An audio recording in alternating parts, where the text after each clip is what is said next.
São 20 horas e nós estamos ao vivo. Quem estiver assistindo a gente está assistindo um grupo de companheiros de Lions conversando sobre um assunto tão relevante que é o assunto desse desastre do Rio Grande do Sul, um desastre ecológico, né? E nós trouxemos então aqui nosso companheiro Jardel, né? Companheiro de Lions, cascudo, conforme a gente diz aqui no Rio de Janeiro, ou talvez no Brasil todo, né? E que foi um companheiro leão que levou ajuda, recursos financeiros, né? Para ajudar as pessoas que tanto sofreram. Mas já emendando o assunto e trazendo esse assunto propriamente dito, nós estamos aqui no Rio de Janeiro, no G20, né? Os maiores líderes do mundo estão aqui nessa cidade, um evento extraordinário, né? Nós temos que elogiar o que tem que ser elogiado. O nosso presidente Lula, num momento brilhante da sua vida, né? Trazendo grandes reflexões no que se refere à liderança mundial, né? E dentro desse contexto do G20, consta a questão dos cuidados ambientais, né? Em que também é uma das metas do Lions Internacional, né? Nós constantemente vemos pela mídia, vemos pela televisão, chuvas, afinal de contas, esse aquecimento global, ele é real, não é? Existe até negacionistas para o aquecimento global, né? E, enfim, então eu vou começar com esse assunto com o nosso companheiro Jardel, que é do Rio Grande do Sul. Jardel, me diga uma coisa, tá? Você considera que aquela inundação que aconteceu, a enchente no Rio Grande do Sul, tem alguma relação com o aquecimento global? Ou aquilo ele é sazonal, ele a cada 50 anos, 80 anos, vem e vai? Qual que é a sua opinião, que você que estava lá com o pé na enchente? Conta para gente, Jardel. Obrigado. Pois bem, muito se ouve nos dias de hoje linhas que defendem, né, que a intervenção do homem, que a natureza se moldando, mudando até em virtude de que ela sofre influências, inclusive até externas, né, do planeta, né, mas eu tenho um fato que de fato, né, ele nos traz a realidade, ou seja, acontecem mudanças, pessoas são impactadas. A gente tem condições, obviamente, de, no nosso meio, promover uma melhoria na qualidade de vida no que tange o meio ambiente, né? Mas o fato é este, ou seja, por mais que a gente tente encontrar respostas para justificar o que está acontecendo, né? Nós temos os fatos que ocorrem esses problemas. Tá? Então, a humanidade, ela tem uma capacidade muito grande de se adaptar-se, né? Então, cabe a ela também, nesse contexto desses fatos, das catástrofes, né? Se adaptar a isso, seja prevenindo, né, evitando reduzir os impactos, né, que elas causam na sociedade. E claro, o cuidado com o meio ambiente, ele é vital, porque por mais que tu vá acreditar que polui o rio e o rio ele vai absorver isso e vai continuar normal, não. Ele vai impactar na água potável, ele vai impactar na vida ao qual depende do rio, seja animal ou humana. Então, quando se fala de meio ambiente também, existem as ações do homem nesse ambiente ao qual ele está inserido, né? E eu acredito, certo, que há sim mudanças da própria natureza em reflexos, né? Que nada nesse universo está parado, né? Está em movimento ou vibrando, né? Agora, exatamente. Agora, ainda provocando um pouquinho mais esse assunto, tá? Que acho que quando a gente pensa nessa questão climática, que é um assunto do Lions Club, é um assunto do G20, é um assunto da mídia, é o assunto de todos nós, né? Mas também houve uma enchente à semelhança há 80 anos atrás, não foi isso? Me conta essa Perfeito, história, Jardel. perfeito. Ah, bem, eu tenho 41 anos, né? Eu não vivi experiências como tu cita, né? De uma grande enchente anterior. quando se há a construção de uma barragem, por exemplo, a natureza nos reserva informações de impactos ao longo de muitos anos naquela geografia local, né? Então, a gente pode, de fato, considerar que, como a natureza ela é caótica, ou seja, ela é imprevisível, né? Por quê? Porque um elemento vai gerando novas possibilidades na natureza, no clima em si. Existem períodos aí que houveram, obviamente, acontecimentos dessa magnitude, né? Porto Alegre tem registros de uma grande enchente anterior, né? A cidade ao qual me encontro, Novo Hamburgo, ao lado dela, São Leopoldo, também tem registros de uma grande enchente anterior. Já existia um trabalho visando minimizar os impactos, ou seja, já previsto, né, em acontecimentos do passado, construção de dique, todo um processo de bombeamento de água, como Porto Alegre, por exemplo, né? Então, por mais que, infelizmente, o acontecimento recente, ele fugiu completamente, né, de toda essa perspectiva trabalhada, né, de cuidado. Pega um exemplo prático do que aconteceu agora, né? Chovendo 900 milímetros, né, por um grande período na Serra. Tenta imaginar esse contexto. Toda essa água descendo, ela vai com muita velocidade na região dos vales, destruindo tudo. Né? Onde a água passa, vai levando tudo. E ela vai descendo, chegando na região metropolitana, por exemplo, e Porto Alegre, aonde vai represar isso aonde? Na região com a maior densidade populacional. Tá? Então o caos tá completo aí. Né? A água fica represada por um bom tempo, até ela entrar no Guaíba e depois chegar no oceano demora um grande tempo também. Né? Tem um canal lá que vai liberando a água para o oceano. Então, todos esses acontecimentos foram acontecendo, né? E somando isso também, nós temos também a situação de que veio destruindo de cima para baixo, foi perdendo, inclusive, a capacidade logística, né? O que que seria essa capacidade logística com o Perizidor, né? Nós temos a impossibilidade do deslocamento humanitário, tem cidades, tá, que só chegavam para helicóptero. Essa é a realidade. Não podiam nem entrar nem sair, né? Porque uma grande área do estado foi coberta por água, né? Equipamentos e material de resgate também, esse movimento estava limitado, né? O atendimento emergencial, obviamente, né? Pronto-socorros embaixo d'água também. E claro, né? Com esse contexto, o que via de fora do estado para dentro também não chegava em todos os lugares com muita facilidade. Então, quando a gente olha para a situação da catástrofe, né, das enchentes no nosso estado, ele é equiparado a uma guerra, porque não se tinha água, não se tinha energia elétrica em boa parte, né, dessas regiões afetadas, né, e também comunicações. Né? Então, na cidade de Novo Hamburgo, né, nós tivemos um grande número de pessoas que, claro, tiveram as suas residências alagadas, né? Nós não estávamos nem na serra e nem nos vales, já estávamos já na região que a água começou então a se concentrar, mas com uma grande densidade populacional.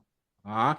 Então, tu está constituído a situação, né? Dá para ter uma ideia então de como isso tudo foi acontecendo, né? Foi acontecendo. Agora, ainda trazendo um pouco desse contexto do que aconteceu no Rio Grande do Sul, né? Tinha notícia, nada como a gente ouvir de quem estava lá com o pé na enchente, né? É Perfeito. diferente quem está aqui vendo os jornais e esse monte de notícias que vão pelo WhatsApp e você já não tem condições de acreditar numa coisa ou outra, né?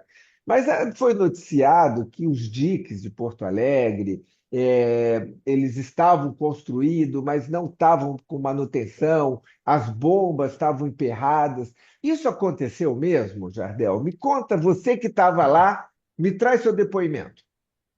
Perfeito.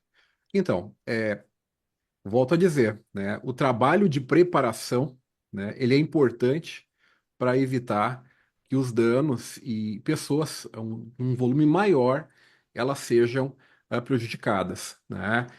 A Porto Alegre, por exemplo, ela tem um sistema de bombas, né, para já atender as demandas que Porto Alegre tem, porque é uma cidade que ela, quando tem chuvas, né, já acaba ficando comprometida. Então, o sistema de bombas, ele evita, né, que a cidade tenha situações difíceis, né, com alagamento no seu cotidiano, nas situações cotidianas, né?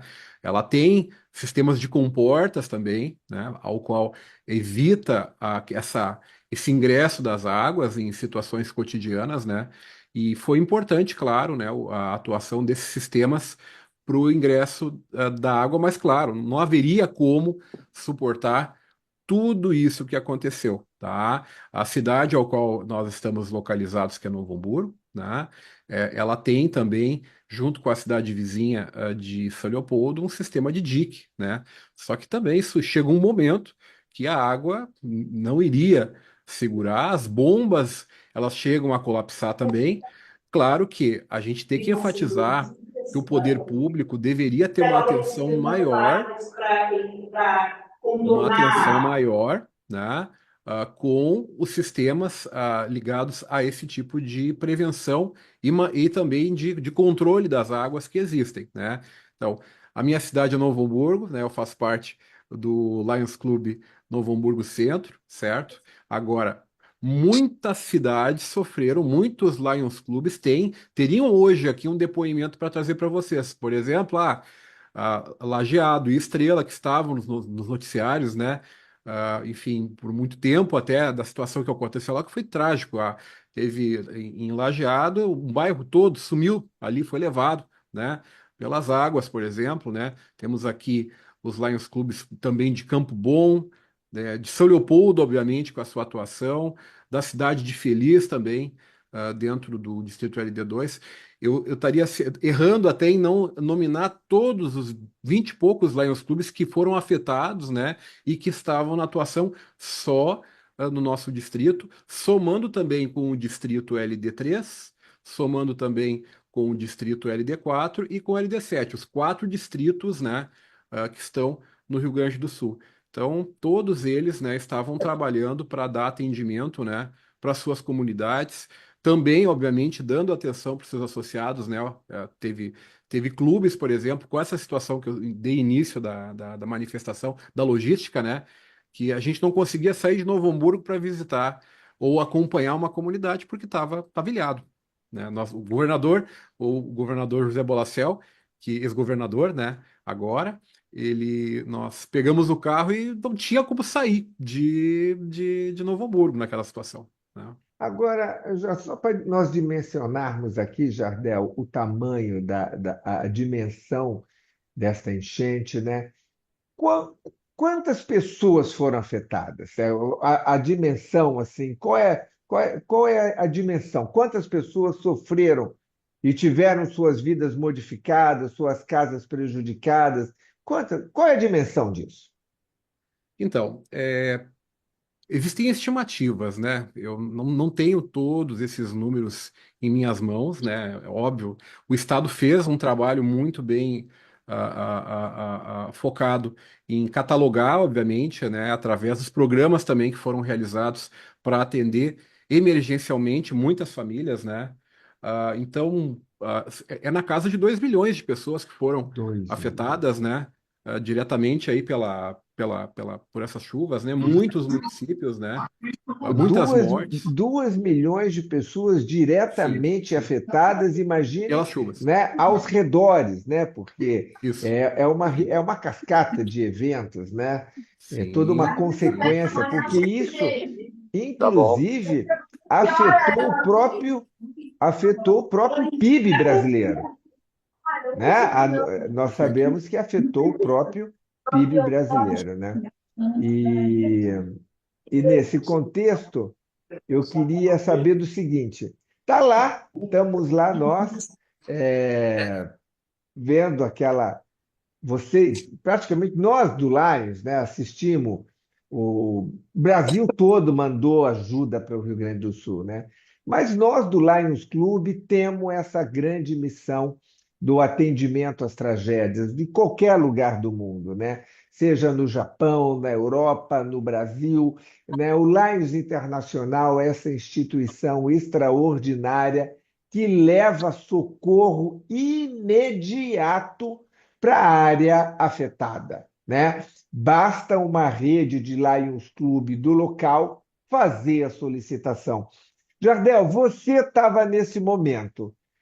O que foi que aconteceu? Como é que foi isso? O que que Como é que você foi o fez startar? diante, exatamente, o que que você fez Que para foi o você startar de começar tudo isso? chamar esses recursos internacionais do Lions, né, para o atendimento à enchente do Rio Grande do Sul? O startar de tudo isso, vamos começar primeiro pelo clube, né? Eu acho que muitos buscam, né, saber como startou, né, o trabalho ah, na catástrofe, enfim, como começou a atuação da jaula, né? Ah, a gente tem que contextualizar o ambiente que tá acontecendo tudo isso, né? Ou seja, dentro do município. Se fosse entrevistar, por exemplo, cada presidente de Lions Club, tá? Do distrito, por exemplo, meu distrito que atuou, do LD3, do LD4, cada um daria um depoimento de como começou, startou, né, esse trabalho, né? E ele começa, de uma certa maneira, alinhado àquilo que as políticas municipais começaram a fazer. Tá? Então começa, por exemplo, tem cidades que já deram startar, trabalhando então com aquilo que estava previsto, né, seja no plano diretor, né, se tivesse, por exemplo, alguma ação para catástrofe, enfim, de enchente, por exemplo, né, mas em linhas gerais, o município ele começa trabalhando em criar espaços para receber doações e emergencialmente, de forma emergencial, abrigos para receber as pessoas, né? Então, tudo começa desse jeito, né? Ou seja, aconteceu a catástrofe, está todo mundo ah, com adrenalina, não é só o Lions, está todo mundo com adrenalina, né? E os voluntários têm um papel muito importante para isso. Quando a gente pega uma catástrofe do tamanho do que aconteceu no nosso estado, né? Volto a dizer, não há recurso suficiente, inclusive humano, né? Para atender essa demanda, porque isso, enfim, já foi contextualizado antes, né? Um número muito grande de pessoas, mas os voluntários que pegavam um barco no início e estavam indo nos locais das enchentes, tá? Estavam colaborando muito para trazer essas pessoas para uma região, né, seca e proporcionar o mínimo possível no atendimento, tá? Então, os voluntários foram que viabilizaram mesmo um grande volume de atendimento. Tá? Então, seja do Lions e também não do Lions, porque todo mundo estava extremamente sensibilizado com isso, né?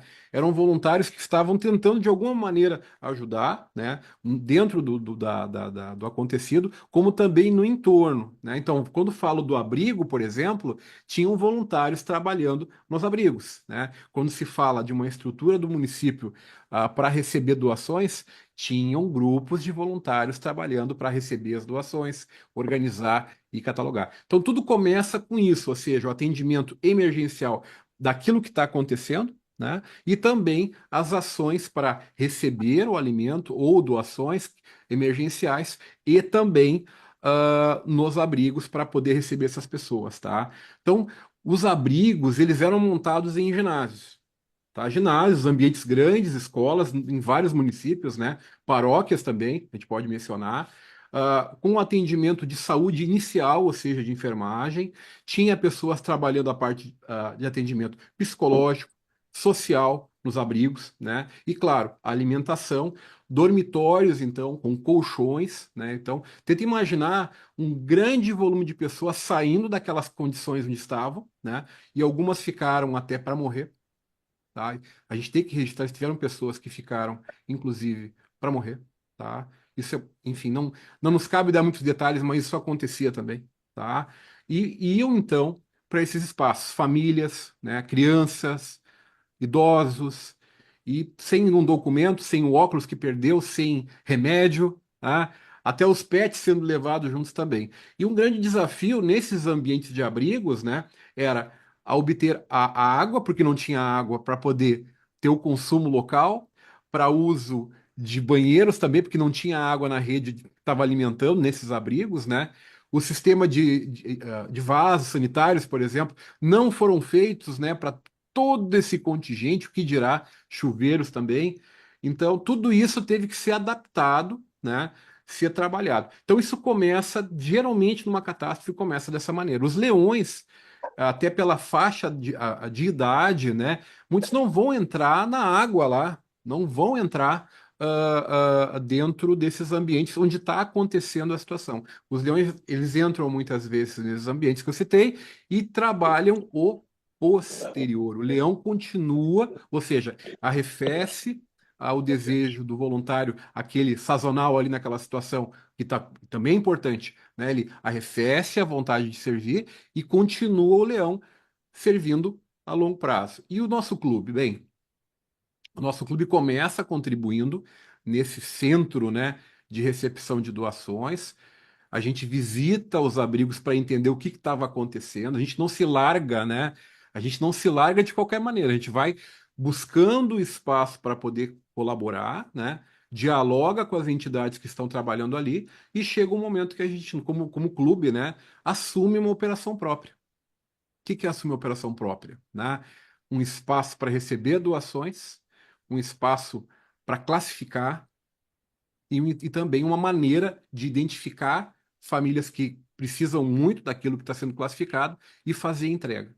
Então aí começa o ciclo de entrega. Entra a carreta, descarrega a carreta, vem doação, prepara kit, né? E aí que a gente entra como clube. Então, esse movimento ele só parou em meados de agosto, setembro, né? Então o clube ele não parou, o clube não parou, ele ficou esse tempo todo.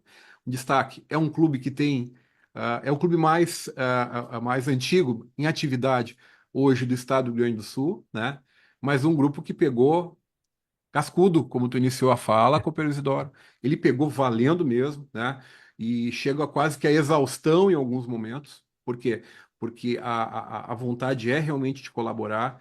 Eu poderia citar muitas atividades que foram feitas, tá?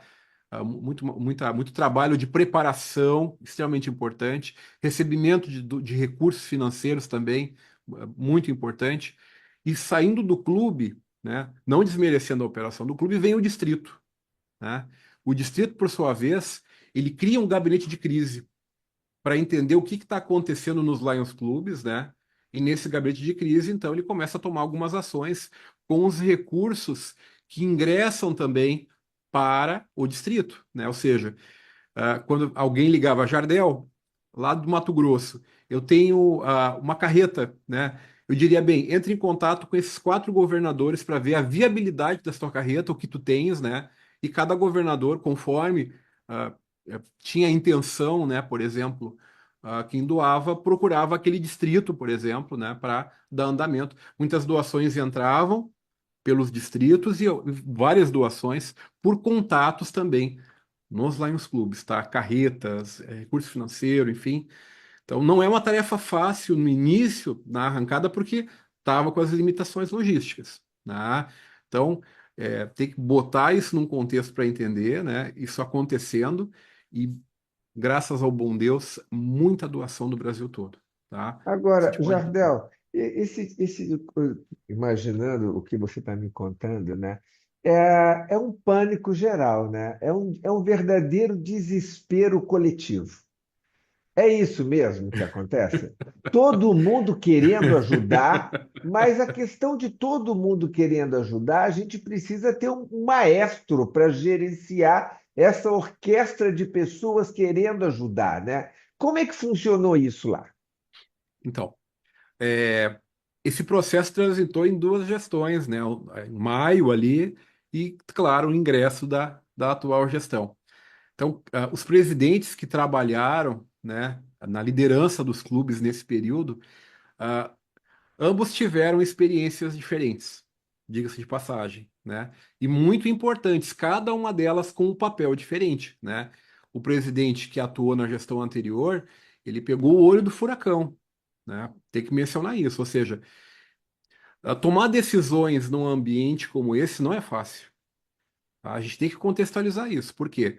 Porque todo mundo quer ajudar, todo mundo está extremamente emotivo, emocionalmente com tudo que está acontecendo. A racionalidade ela dá uma reduzida, né? Então, é um ambiente propício para o quê? Para existirem conflitos, né? Entre os companheiros, podemos dizer assim. Mas o presidente ele tem que ter um domínio, né? De tentar conduzir numa situação como essa os trabalhos, né? É muito importante o trabalho de reunir o grupo, ouvir o grupo para entender o que que ele está proposto também a realizar dentro do coletivo, né? E muitas vezes nessas trocas, né? Nem todos concordavam, né? É natural, nem todos concordam com uma opinião, mas por esse ambiente mais passional, né? Menos da razão, né? E emotivo, era comum acontecer alguns conflitos. Então, eu digo a vocês que os clubes sim enfrentaram, né? Desafios de manter a concórdia num ambiente tão desafiador, né? Isso faz parte, o conflito, a gestão de conflitos, né? Faz parte de qualquer organização, né? Qualquer líder tem que trabalhar com isso. E num ambiente de caos como esse, o líder ele é muito mais exigido, tá? Então isso vai tendo que acompanhar até o término, né?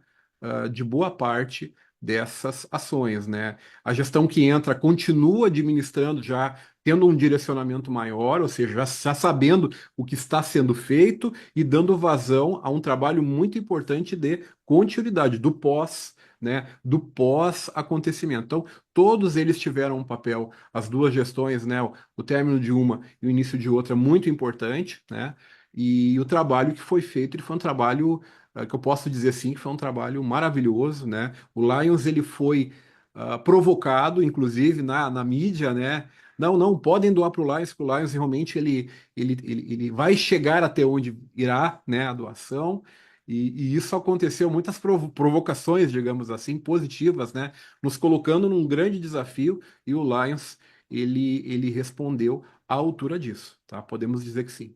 Tá? Como nós estamos aqui também, além da nossa sala, nós estamos também no Facebook ao vivo, né? Vale a pena dizer aquele que está chegando agora, está nos conversando, começou a assistir agora ao vivo, né? A questão do Laios diante das tragédias humanitárias, né? E o acontecido recentemente em Porto Alegre foi uma tragédia humanitária, né? E então o que acontece, Jardel? O Lions Internacional dispõe de uma verba, de uma doação para qualquer lugar do mundo onde haja uma tragédia, né? E Porto Alegre, diante da tragédia, como é que o Lions local requisitou esses subsídios emergenciais por lá internacional? Qual é o processo, Jardel, de fazer essa solicitação? Quanto veio de dinheiro dos Estados Unidos para o Lions Clube local e o que é que o Lions Clube local fez com esse dinheiro? Jardel, explica para gente. Conta para gente. Então, isso é um papo bom para o time de LCIF, tá? Mas eu posso sim responder um pouquinho sobre esse questionamento. Eu acho que como é um fórum das causas globais, né? A causa global que realmente a gente está trabalhando hoje, né? É justamente o atendimento a catástrofes, né? A gente precisa trazer esse socorro, né? Às vítimas de catástrofes. Essa é a causa global que a gente traz nesse momento do fórum, né? E justamente esse socorro, ele trabalha em algumas linhas, né? A gente precisa entender que a nossa associação ela já trabalhava já por bastante tempo, né? O atendimento a catástrofes, né? Então, que é o subsídio de emergência. Muitos já conhecem o subsídio de emergência, ou seja, tem uma situação de emergência acontecendo no distrito, né? Em algum local do distrito. O governador, né? Muitas vezes o clube entra em contato com o governador, olha, aconteceu algo aqui que realmente é momento de solicitar o subsídio de emergência. Então tem algumas informações importantes, né? A faixa de valor dele do subsídio de emergência é de 5 a 10 mil dólares. Tá? Então já começa por aí. O clube identificou a catástrofe, ou seja, está acontecendo na minha cidade. Tá?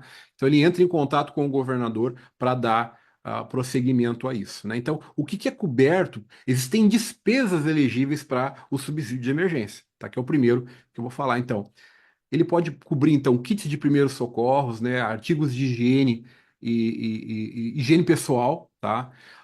Fraldas, leite, lenço umedecido, essas necessidades de bebês também, alimentos também ele cobre o subsídio de emergência, água, né, materiais de primeiros socorros, ele cobre também lonas, cobertores, travesseiros, colchonetes, a parte de vestuário também, né, suprimento de limpeza, remoção de detrito, também a higiene local, pequenos utensílios de cozinha leves, né. Então ele tem algumas coisas que entraram recentemente, como pequenos reparos, né, em estabelecimentos que têm atendimento público, como escolas, atendimento médico, locais que têm atendimento médico. Então, pequenos reparos ele também supre, né? E equipamentos para essas atividades de socorro em curto prazo. Então, já começa por ter o que pode ser gasto com isso, companheiro Isidoro. Já nasce desse princípio, tá? Então, o subsídio de emergência, o governador, então, em conjunto com a LCF, trabalhando junto, solicita, envia através de um formulário, né, essas informações que para atender esse chamado e rapidamente esse dinheiro vem, né?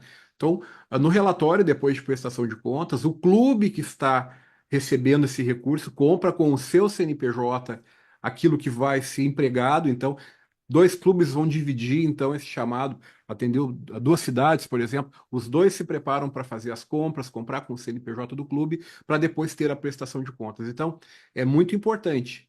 A não prestação de contas de um subsídio de emergência impede que o distrito ele possa solicitar um novo. Isso é muito importante. Quando a gente fala de recursos de LCIF, tá?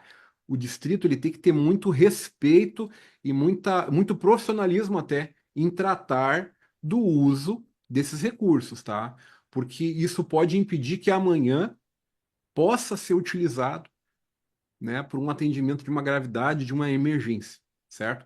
Então, um recado muito importante. Precisa se adaptar à metodologia de LCIF, tanto para a utilização do recurso, como também da situação da comprovação de despesas. Esse é o primeiro, tá? Que eu lembro agora, num primeiro momento, que é o mais comum, né, em situações de desastre, né? O segundo deles, tá, seria o subsídio para grandes catástrofes. Então, eles são concedidos, tá? E ele tem uma característica diferente do subsídio de emergência, tá? Que é para financiar, obviamente, ações em grande escala, mas ele passa por critério do presidente internacional e pelo presidente do Conselho de LCIF. É o que aconteceu aqui, tá? Para grandes catástrofes, há uma ação, né? Primeiro, os quatro governadores do Rio Grande do Sul solicitaram o subsídio de emergência, né?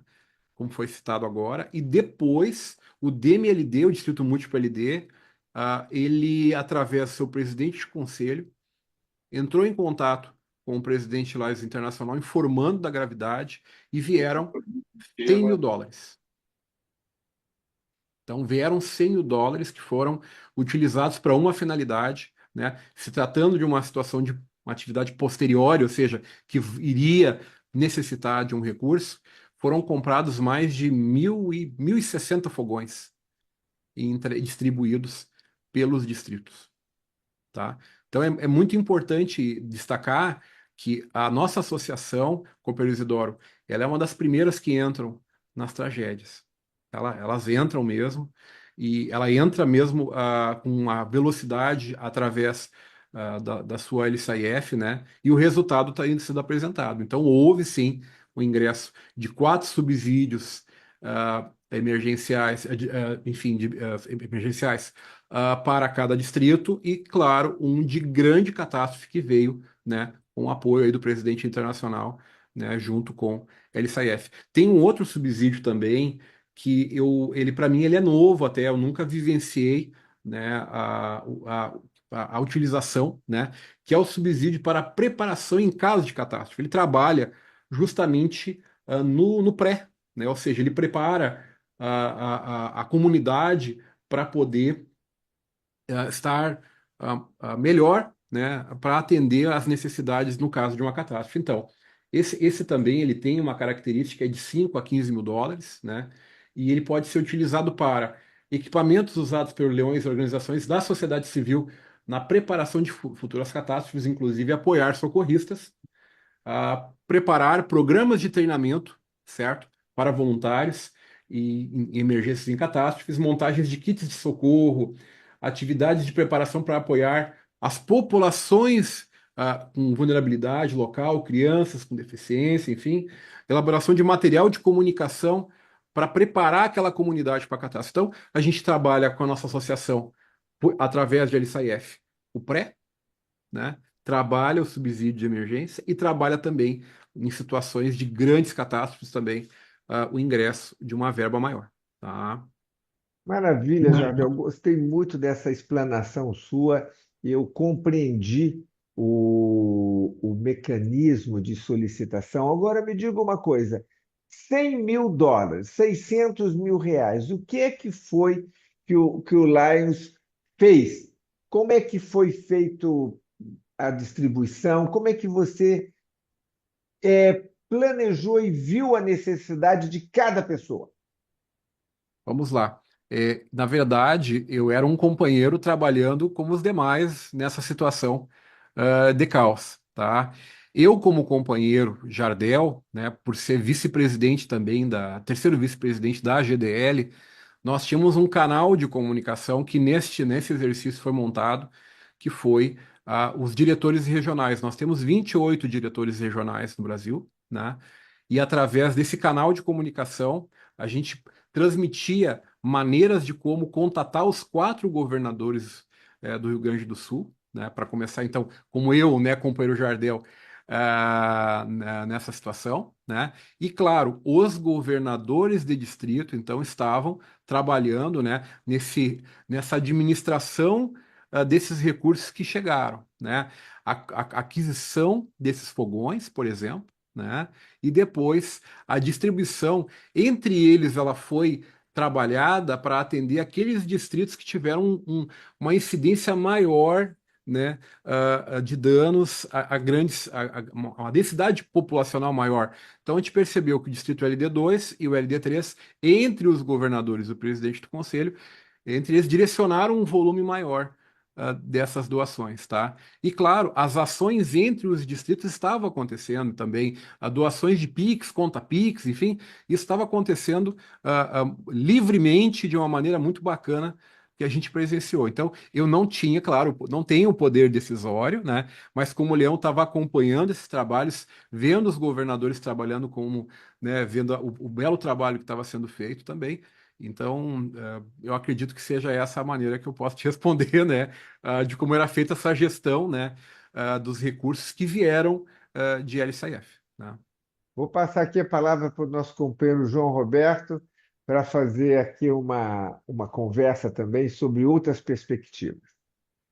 Obrigado. Bom, nós sabemos, né, que você que é um grande líder e que ficou muito à frente desse trabalho, mas trouxe naturalmente infelizmente a catástrofe trouxe uma repercussão positiva das ações de lá na imprensa.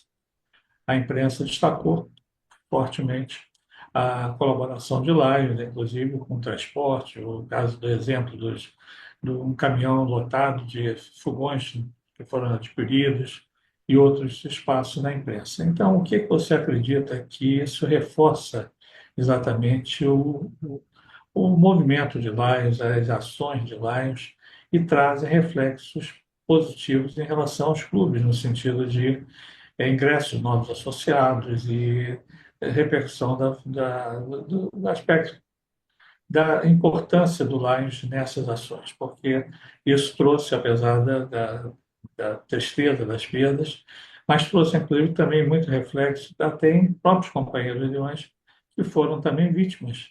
Nós temos vários casos de companheiros que perderam tudo e eram integrantes do Lions e, naturalmente, foram também apoiados nessas ações. Mas o que isso repercutiu em termos de imprensa e que pode trazer reflexos positivos no pós-catástrofe? Obrigado. Em primeiro lugar, o Lions, ele é uma força da sociedade civil organizada também, né? É a sociedade, uma associação de causa, né? E nós temos uma causa que é o servir. E no momento da catástrofe, nós fomos muito lembrados, obviamente, pela, pelo valor que a gente transmite como associação, né? Seja para os associados e também pela credibilidade que a gente passa na comunidade. Então, as pessoas do movimento, elas se entregaram de corpo e alma, sabendo que realmente estavam atendendo reais necessidades. E, claro, era visível pelo caos que a gente estava presenciando. Tá? Então, já começa do associado retroalimentando a sua conexão com a causa, né? Porque sem associado a gente não serve na comunidade, e nesse momento a gente estava com a bandeira ainda mais alta na comunidade, dizendo: a gente está aqui, a gente quer colaborar, né? E nós somos então uma parcela da sociedade que está querendo colaborar para atender essas necessidades. Então, a, a- tiveram situações de artistas também, locais, de grande trânsito dentro na região sul do Brasil, que lembravam do Lions também, claro, porque não lembravam do Rotary também. Já é uma forma de transmitir que a gente estava preparado para trabalhar e que podia confiar nos clubes de serviço, que eles estariam dando a destinação adequada, a finalidade correta daquilo. Tá? Então já parte desse suposto também. Essas pessoas estavam promovendo a nossa associação. Um exemplo também aconteceu na cidade de Lajeado, onde um grande empresário de renome, né, enfim, da área do varejo ali, o Luciano Hang da Havan, né, ele fez um trabalho muito legal com os Lions dali de Lajeado e seus arredores. Ou seja, isso também não deixa de ser uma promoção enfim, do trabalho que o movimento leonístico presta, né? É apenas um exemplo, né?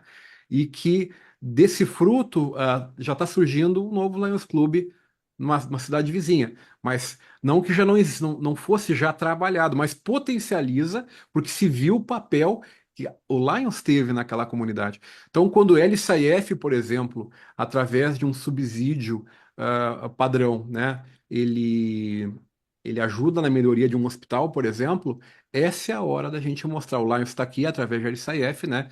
E tá fazendo a diferença nessa comunidade. Não deixa de também incentivar as pessoas. É a hora de promover o movimento também e as pessoas se sentirem atraídas por algo que faz a diferença na comunidade. Sim, posso afirmar com tranquilidade que a gente teve uma projeção, né? Pelo trabalho que a gente presta e pela confiabilidade que a associação tem. Perfeito. Eu queria só, vou fazer uma última pergunta para dar oportunidade que os participantes possam também fazer as intervenções. Mas e o pós-catástrofe? Como é que está hoje o acompanhamento do que foi feito da aplicação dos resultados? Nós sabemos que alguns movimentos trabalham, inclusive, na reconstrução de vilas, espaços, mas o acompanhamento, e o pós, como é que está sendo hoje essa atuação dos clubes das áreas principalmente atingidas? Perfeito. Houve um trabalho muito grande no atendimento emergencial, né? Isso aí, de fato, é uma realidade, né?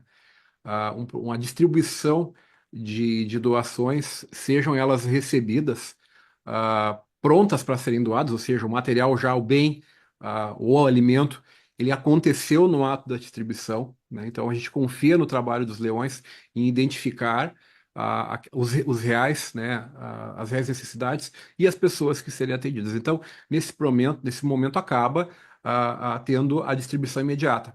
A distribuição ao longo desse período, tá? Ela vai também acontecendo e os Lions têm, então, essa autonomia. Eu vou dar um exemplo meu, né? Como clube, nosso clube, né? O Novo Hamburgo Centro, eu recebi uma ligação de uma irmandade, digamos assim, vamos dizer, né?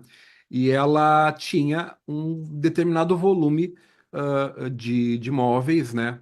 Para serem doados, né? Então, o que acontece?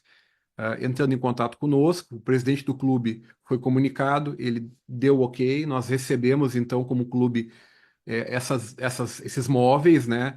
E depois, através de uma parceria de uma liderança da comunidade, né, uma igreja que conhece a realidade ali, foram identificadas as famílias, né? E depois foram distribuídos. Ou seja, para mim, a melhor maneira de a gente saber se que realmente foi bem entregue foi o processo de eu não vou dizer uma pesquisa social, socioeconômica, a gente não tem condições de fazer isso, mas identificou na comunidade quem precisava, fez a entrega, notabilizou isso, divulgou, nem que seja na sua rede social do clube, e os doadores foram comunicados de que aconteceu a doação para quem precisa. Então, o Lions opera muito nesse formato, né?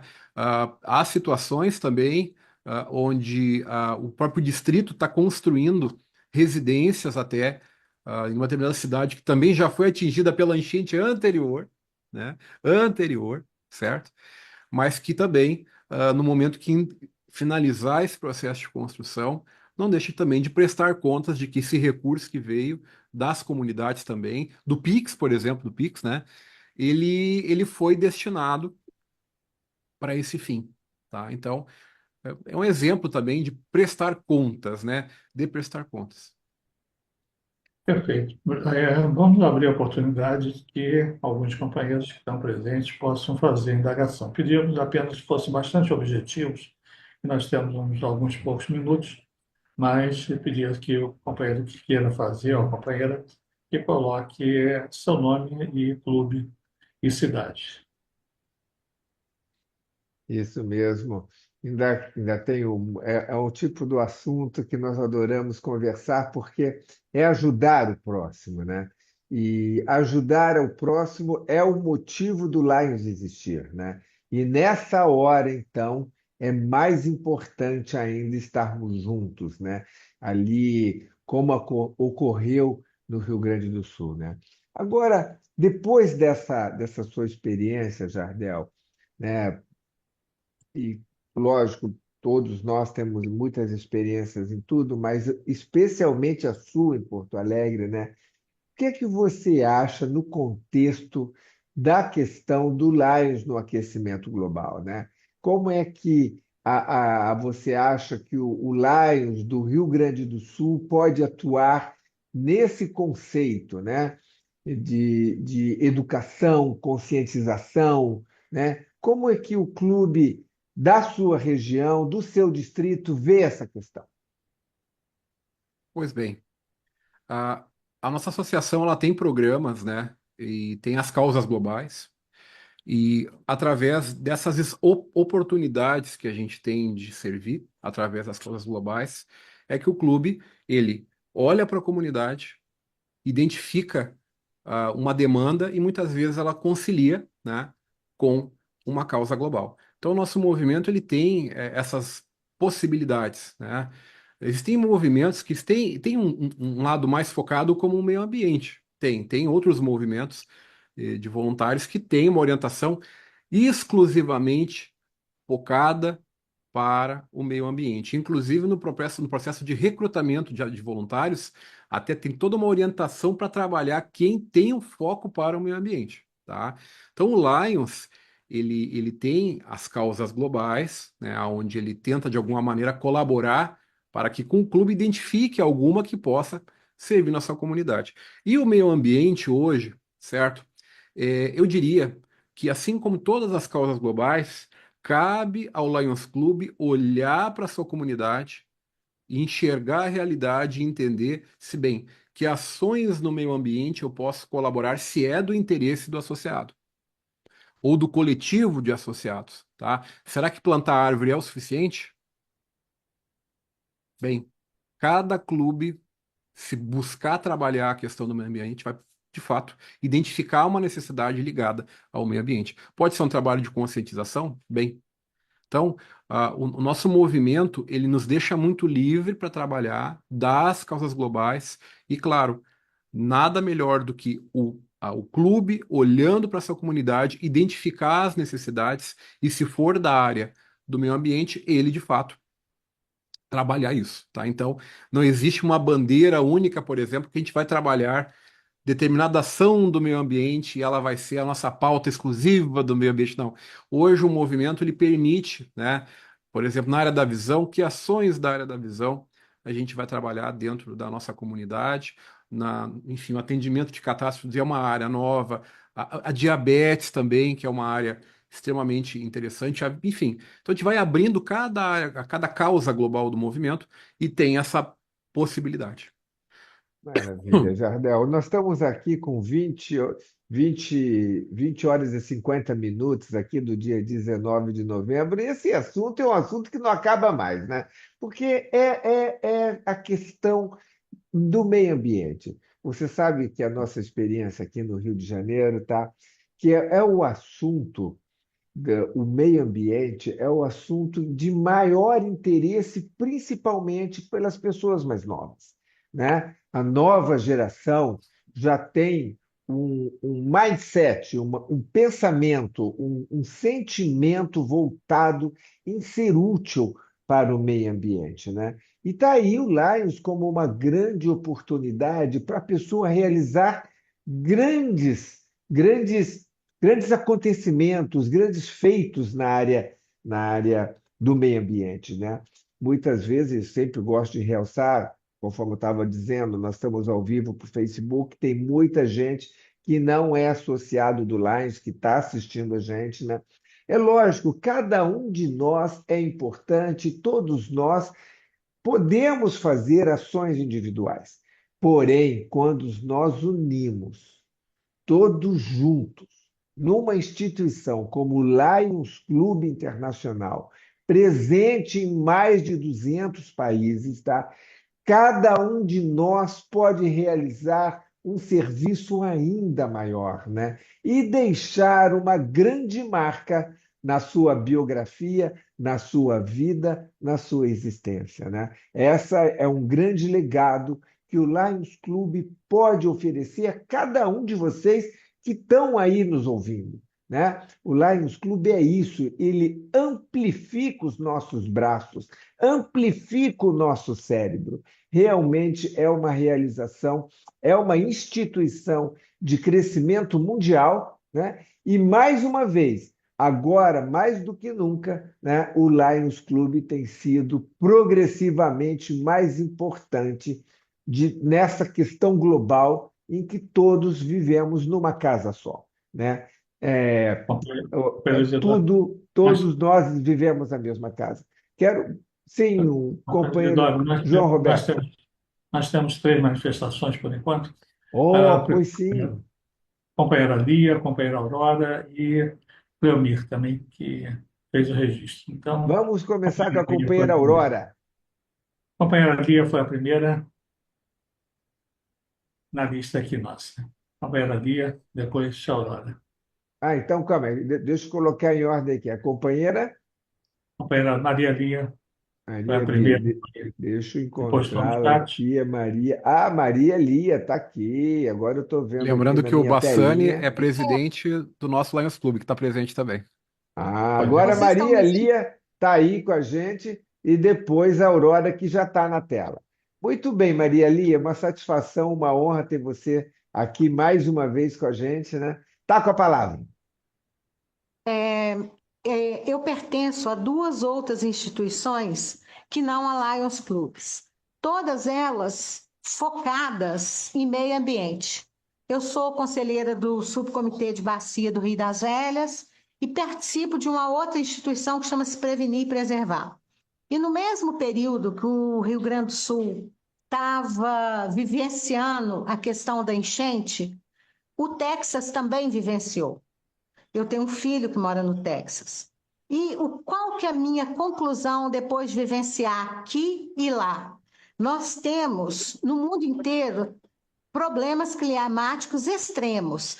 Agora, a diferença entre um problema climático extremo, ou climático, ou um terremoto, ou qualquer outra coisa, virar uma tragédia humanitária, depende da educação da população.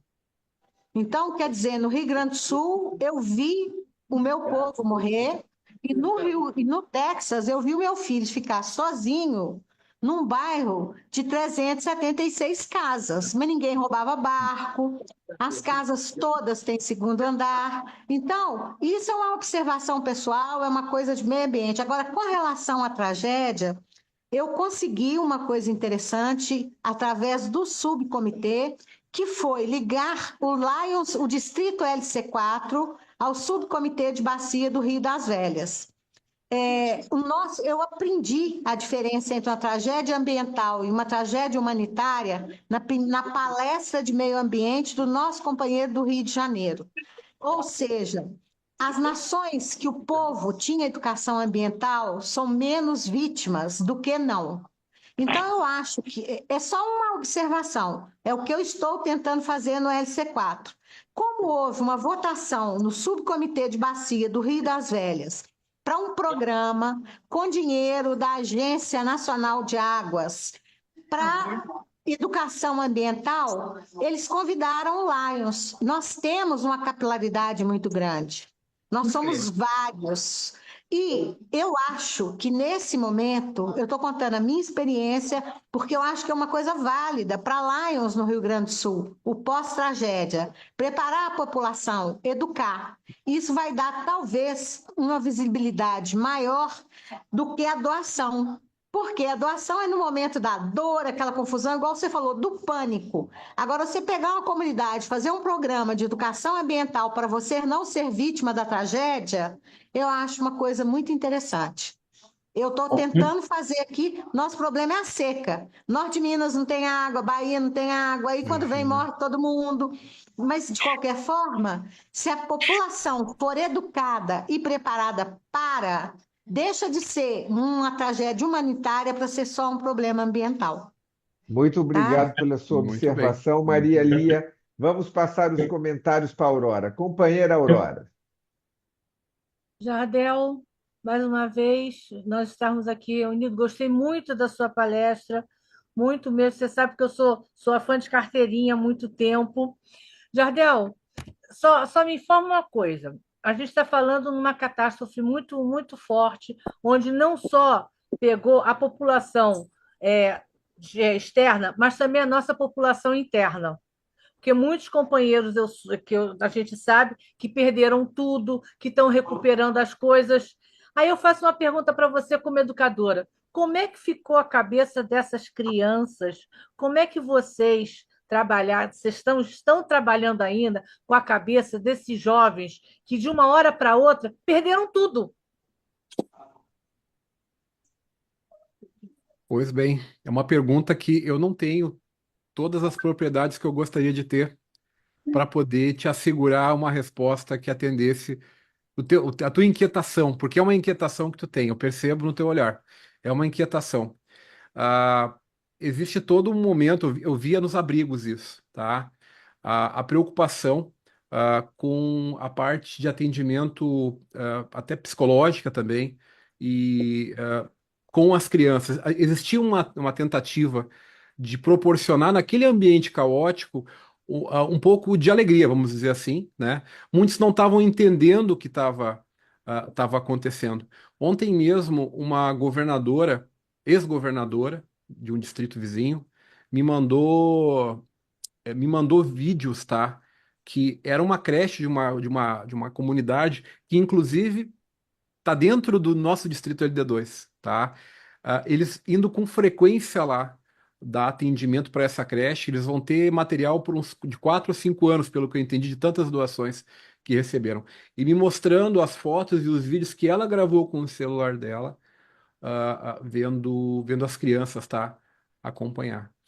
Não tem como tu dar a dimensão de uma maneira geral o que cada criança vai ter em relação a esse acontecimento. Eu não consigo imaginar uma resposta geral, mas eu acredito que cada educador hoje, tá? Cada educador tem dado o seu melhor nesses ambientes onde tem crianças, onde está a educação. Não tem como responder o que acontece com as famílias, porque cada família viveu uma realidade.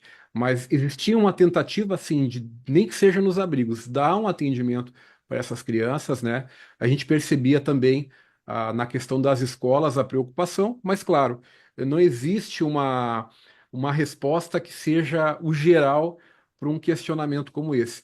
Os impactos estão aí, né? Por mais que o governo, seja estadual ou federal, tenha oportunizado a entrada de recursos, tá? Eu sei bem o que é pegar, por exemplo, tirava o caminhão da minha empresa, tá? Eu demorava 40, 30 minutos, o Bassani pode me ajudar depois. Demorava de 30 a 40 minutos em algumas situações para andar 300 metros, por exemplo. Porque a história dessas pessoas estavam na calçada, nem é calçada, na verdade é uma rua que só passava um veículo só, às vezes, né? A história estava ali, né? Foto. Então, os impactos de uma catástrofe como essa, elas vão durar, tá? Não tem como dizer que aquilo aconteceu e eu esqueci, tá? Até estava conversando nesses dias com um padre que abriu a paróquia para receber pessoas, né? Chegou um momento que eles tiveram que interromper naquela oportunidade, ó, a gente vai encerrar o atendimento às famílias aqui no abrigo, e as pessoas não queriam voltar para suas casas também, tá? Tinha pessoas que não queriam voltar, algumas não tinham nem emprego para poder trabalhar depois, para poder se levantar. Então, a realidade, cada família, né? Tá todo mundo parece que está no mesmo barco. Não, cada um está num barco diferente, tá? Eu acho que essa é a resposta que eu tento de alguma maneira sintetizar, mas eu vejo pelo menos a esperança que cada educador que está trabalhando na linha de frente na área da educação está acolhendo esses jovens, né? E de alguma maneira está olhando com o olhar de um educador, tentando propiciar conhecimento mais um algo além aí, tá? Que eu sei que, enfim, eu acredito que seja o que de melhor eu posso te dar nesse momento como resposta, né? Obrigada. Parabéns mais uma vez. Maravilha, companheiro Jardel. Já estamos 21 horas e 1 minuto. Foi 1 hora de conversa de alto nível aqui, né? E trazendo e escutando essa experiência extraordinária do nosso companheiro Jardel, né? Quero agradecer a presença da Aurora, da Alessandra, né? Do companheiro João Roberto, que é o coordenador e idealizador do Congresso Lions das Oito Causas. Quero agradecer também o Ronaldo, a Alba Maria, a Antonieta, a Cássia, o companheiro Márcio do DL A4, a Eliane Garcia, a Cleonir, o Gilberto, a Marise, a Luciene Mendes, a Maria Lia, a Marli Melo, a Neiva Ana, a Sônia, por estar aqui com a gente, participando ao vivo aqui com o Zoom, né? E sem contar as centenas de milhares de pessoas que nos assistem com o passar do tempo pelo Facebook. E vamos chegar aqui provavelmente a mais de 1.000, 2.000 viewers pelo Facebook, né? Trazendo essa grande utilidade e esse testemunho do Jardel, né? Diante da enchente do Rio Grande do Sul. Jardel, finalizando já o nosso evento, quero passar para você as últimas palavras e o encerramento da nossa reunião, já agradecendo a você, né, em nome do Congresso, a sua extraordinária espírito voluntário. 42 anos de Lions que tem o nosso companheiro Jardel, e eu só tenho 35, ainda estou pequenininho perto do Jardel, né? Mas, Jardel, você que é o nosso companheiro cascudo, com todos os elogios aqui, conforme falamos no Rio de Janeiro. Tá com a palavra, Jardel. Mais uma vez eu quero agradecer essa oportunidade, tá? Eu não me sinto na altura, tá? De falar o que aconteceu, seja no meu distrito, seja no estado do Rio Grande do Sul. Por quê? Porque a voz da gente é uma soma, tá? Tenta imaginar cada realidade que aconteceu em cada município, em cada Lions Club. Então, eu não venho aqui nem próximo de ser um case, tá? Muito menos, né? A nossa intenção justamente é trazer um depoimento, né? A gente não tem condições de passar tudo que viveu. Eu acho que também não teria tempo para tudo isso também, né? E tal. Mas eu gostaria de reforçar algumas coisas, tá? Primeiro, né? ah, liderar no caos é um desafio, certo? Parece que nunca tudo aquilo que é feito parece que não é o suficiente, tá? Mas tenho a certeza de que o simples fato de estar dando um tempo da tua vida para tentar atender uma demanda urgente, uma catástrofe, tá?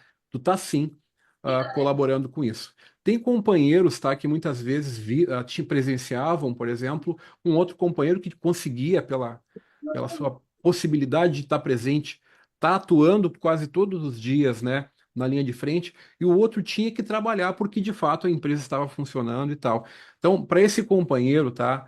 mesmo que ele não podia estar atuando, eu digo que ele estava colaborando também. Quando dava a oportunidade de ter um tempo livre, ele estava lá. Então, quero dizer que todos tiveram a sua importância.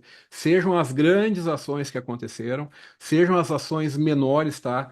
Todo mundo estava tentando dar o seu melhor, tá? Se algumas vezes tu achou que tu não conseguia colaborar à altura, nem na angariação de recursos, se tu tinha um companheiro do teu lado que tinha uma potência, né, pelo networking que ele tinha, que bom que tu tinha alguém que também estava conseguindo isso, tá? Nessa loucura, nesse caos, cada um estava com uma cabeça tentando processar isso. A mídia estava, ó, trazendo tragédia o tempo todo, e de fato é uma tragédia, e muitas vezes ficava difícil a gente respirar, né? A gente às vezes se recluía para chorar um pouco fora do grupo, tá? A gente administrou muita coisa difícil que não cabe aqui a gente abrir tudo aquilo que se viveu, que faz parte da humanidade também, mas eu digo a vocês, o Lions respondeu à altura que pôde e respondeu bem, tá? Quando acontecer uma catástrofe, tá? Não se joguem no meio da destruição. Primeiro analisem bem como é que está funcionando isso, quem está fazendo isso. Se a gente poder colaborar, que bom. Analisem muito bem, porque daqui a pouco tu vai precisar de ajuda, aquele que estava tentando ajudar. Tá? Então, isso é um discernimento em caso de catástrofe muito importante antes de se jogar, né? Claro, tendo condições, claro, tu vai lá e tu vai ajudar. Tu vai entrar na água, tu vai colaborar, tendo ter segurança daquilo que de repente tu pode fazer. Mas em uma situação de deslizamento de terra, né, por exemplo, tem que ter muito cuidado para a gente entrar lá, né? Tem pessoas que têm um treinamento ou um conhecimento maior de fazer isso. E finalizando, Cooper Isidoro, é muito importante a gente se preparar, pelo menos nos distritos, tá? Imaginar ter planos de atuação em catástrofe. Com tudo isso que se viveu, está na hora dos distritos olharem, mapear o seu distrito e entender quais são as regiões que têm vulnerabilidade, porque 95% das catástrofes, segundo a ONU, é água, tá? Então, os distritos tentarem mapear o seu distrito, identificar regiões que já têm incidência histórico de catástrofe, né? Ou de grandes enchentes, ou de destruição, para se preparar para uma situação futura. Então, finalizo dando essa contribuição. E foi um prazer muito grande estar ao lado de pessoas tão maravilhosas quanto vocês. Obrigado. Obrigado, Jardel, pela oportunidade de te ouvir. E, olha, só complementando, acho que essa questão de a gente se prevenir, todo distrito já ter um escritório de crise, né? Me parece muito importante a gente já construir isso, né? Nessa hora, porque mais cedo ou mais tarde a crise chega, né? Então quero aqui finalizar, 21 horas e 8 minutos do dia 19 de novembro de 2024, online aqui, bater palmas todo mundo para o companheiro Jardel, um grande companheiro ali, que esteve de frente com a enchente de Porto Alegre. Gente, é isso, obrigado pela presença de todos e boa noite. Muito obrigado. Boa noite, boa noite. Boa noite a todos. Boa noite.